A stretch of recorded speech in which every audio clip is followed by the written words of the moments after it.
Secretary of State Marco Rubio will travel to Jamaica, Guyana, and Suriname March 26th through 27th to advance President Trump's foreign policy priorities in the Caribbean. While in Jamaica, the Secretary will hold bilateral engagements with heads of state from Barbados, Trinidad and Tobago, and Haiti. Secretary Rubio's engagements with our valued Caribbean partners will promote regional cooperation, and which is we're working on, of course, to end illegal immigration, counter transnational organized crime, strengthen regional actions to address Haiti's political and security challenges, and strengthen the United States economic partnership with Caribbean countries. And that's my announcement.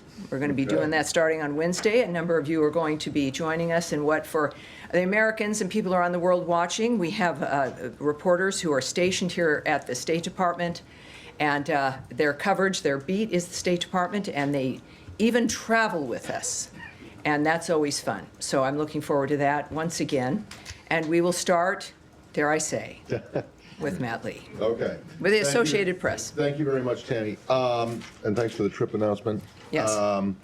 So over the course of the last day or so, embassies and consulates around the world appeared in what looks like it's a concerted social messaging campaign, have been posting tweets and Facebook accounts, some of which are somewhat aggressive and warning people not to come to the United States if they are planning to,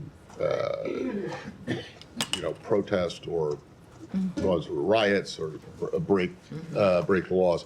My question is this: because it has always been an offense to not truthfully answer questions on a visa application form, which include your past and what your intents are, what you plan to do in the U.S. It has always been an offense that you can have your visa revoked or deported if you're found to be lying on this. I'm curious why it is that there is this Very good explanation. coordinated effort to get this message out now, and in some cases using this kind of aggressive language, like, you lie to us, you're out, that kind of thing. Well, I think that it's clear that it's a conversation that has not been happening for a while. Certain issues are in the news right now. There's a lot of new things that the world is hearing from a new administration, the Trump administration, which is in office because of its commitment to make America great again, certainly safe again, secure again, more prosperous. The Secretary of State, obviously, as you've heard, quite often has remarked on that.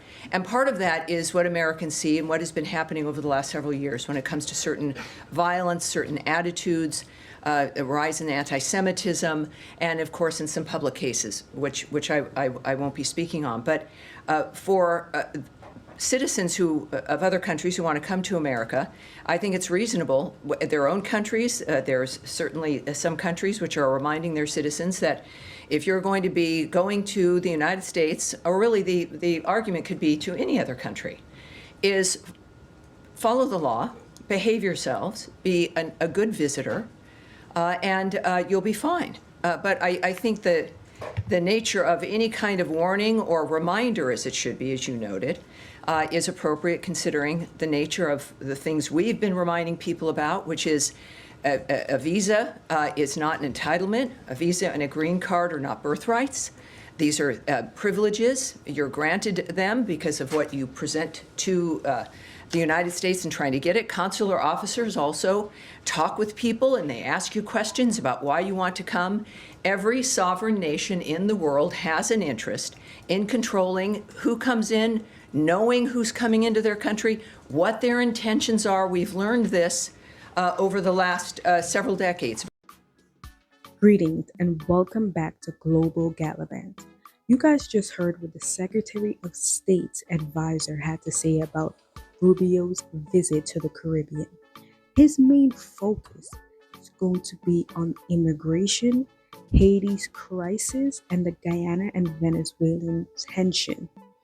Also, another thing that he's coming to visit the Caribbean about is the growing Chinese influence. As you guys heard, Rubio's trip is going to start off in Jamaica and then go to the oil-rich countries of Guyana and Suriname. His visit, as you guys heard, will include high-level engagement focusing on the security situation going on in Haiti and the escalating border crisis between Guyana and Venezuela, the raising influence of China in the Caribbean trade and political atmosphere, among other issues. With Rubio's visit in the Caribbean, some heads of state have pushed back against an announcement by Rubio to deny entry to foreign officials determined to be contracting Cuban doctors. With nearly all regional leaders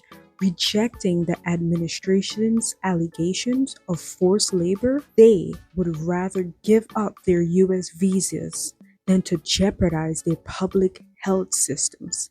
Tell us what you think below. Do you guys think that the Trump administration is going to start cutting aid to the Caribbean because they're still working with Chinese investors and still doing business with Cuban doctors? Or do you guys think that there's going to be a new plan for the Caribbean? Let us know below. And do remember to like and subscribe so you can stay connected with everything that's going on globally.